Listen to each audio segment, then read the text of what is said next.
I've had the great pleasure of conducting in Japan, both with orchestras in Tokyo, as well as being on tour with several others. But when we went 2 years ago with Orchestre National de Lyon, this was a very special occasion. We were bringing to the Japanese incredible French repertoire played by an orchestra which is incomparable in this music. In particular, I think the orchestra will never forget a performance we gave of Berlioz' Symphonie Fantastique in Suntury Hall. When we came off the stage, we all knew that something special had happened, something beyond the ordinary, something that you really always hope for, but very rarely achieve.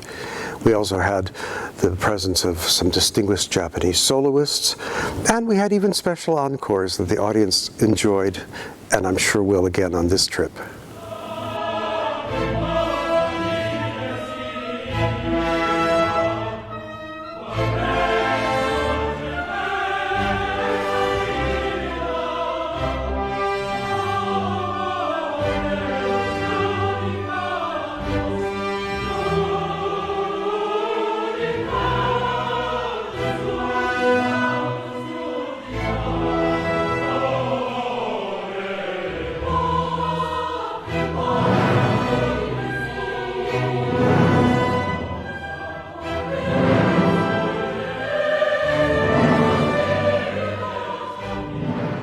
I think it's important to understand that the Orchestre National de Lyon plays in an auditorium that is named after Maurice Ravel. So in this very hall where I'm talking to you today, we've played almost everything he's written for orchestra, and we've recorded almost everything he's written for orchestra. Some of the albums are already available, some of them will be coming out, and some will be timed to be with this tour. For example, the famous orchestration of Pictures in an Exhibition, which will become one of our tour pieces, as well as music from Daphnis and Chloe, a Pavane, the Rhapsody Espagnole. We are the signature orchestra for this particular composer, and I hope our audiences really hear the special sound that the Lyonnais bring to Maurice Ravel.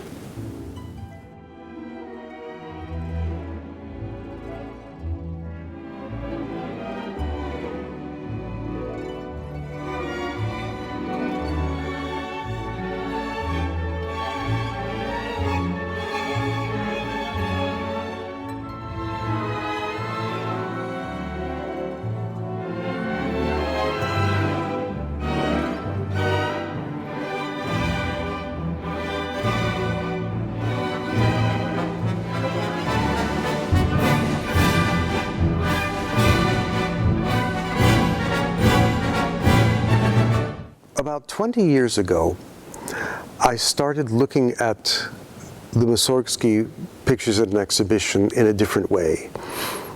Almost everyone knows the version by Ravel, but in my search, I found at the time 35 different orchestrations, and today the number is closer to 50. And I wondered, what were the others like? I knew a little bit about a few of them, particularly from Kurt Masur, who did one orchestration by a Russian named Gorchkov.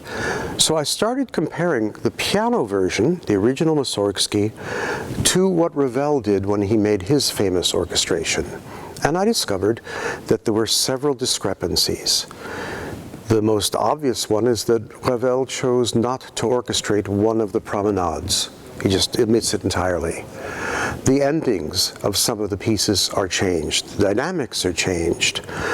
The meaning of the pieces seem to be quite different in Ravel's view. For example, the famous Beadlo, the ox cart.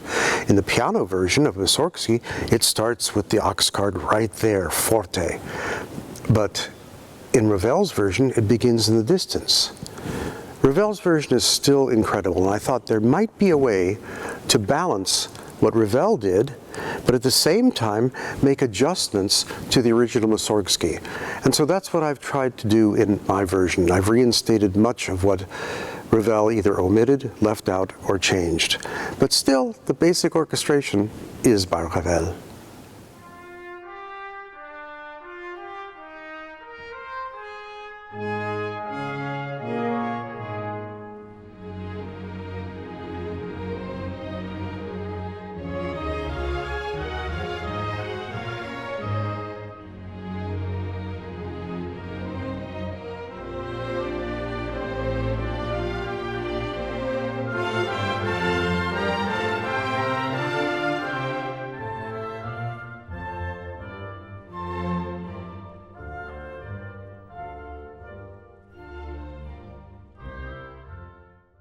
It's always a pleasure to conduct in Japan.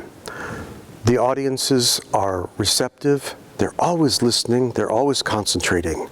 For them, it is not a social occasion, it's a true cultural and intellectual event. But it's also one that's filled with emotion. And when a concert ends, the appreciation the Japanese public shows, especially visiting musicians, is much appreciated by all of us on the stage.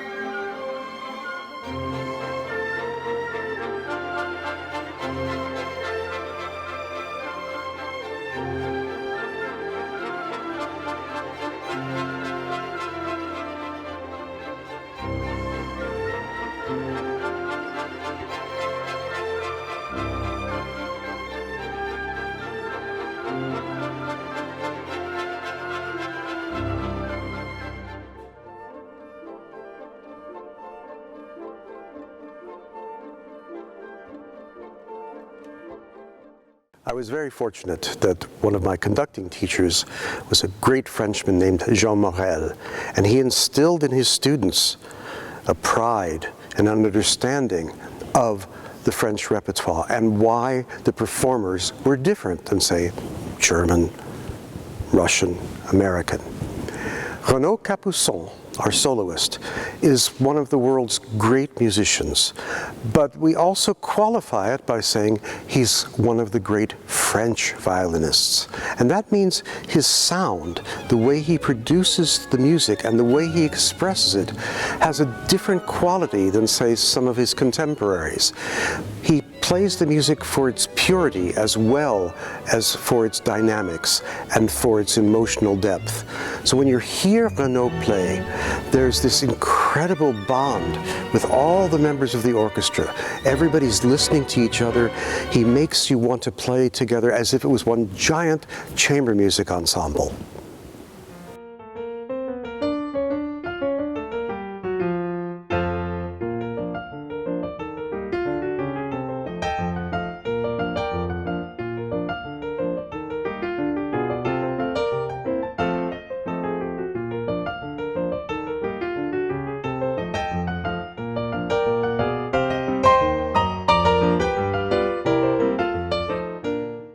Lyon is the birthplace of cinema.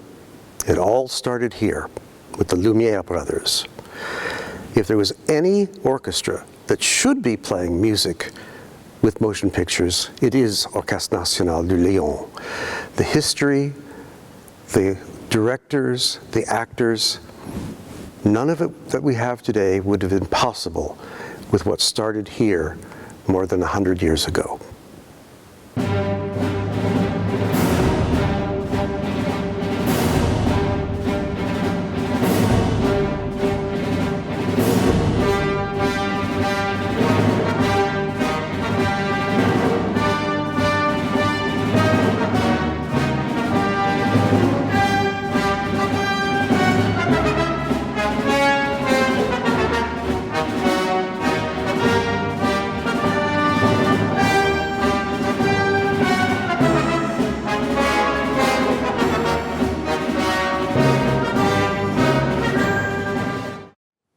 The program that we're doing that involves film celebrates the relationship of two incredible men, the director Steven Spielberg and the composer John Williams.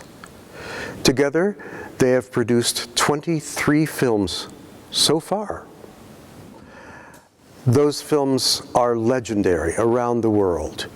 They range from Jaws, in which my mother played the score, to, of course, Raiders of the Lost Ark, Schindler's List, and really you could say they're all masterpieces.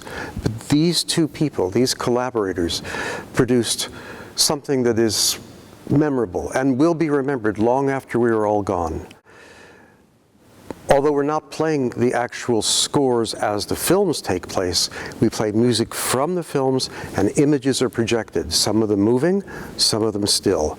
But you get a good portrait of the wide variety that these two artists have produced.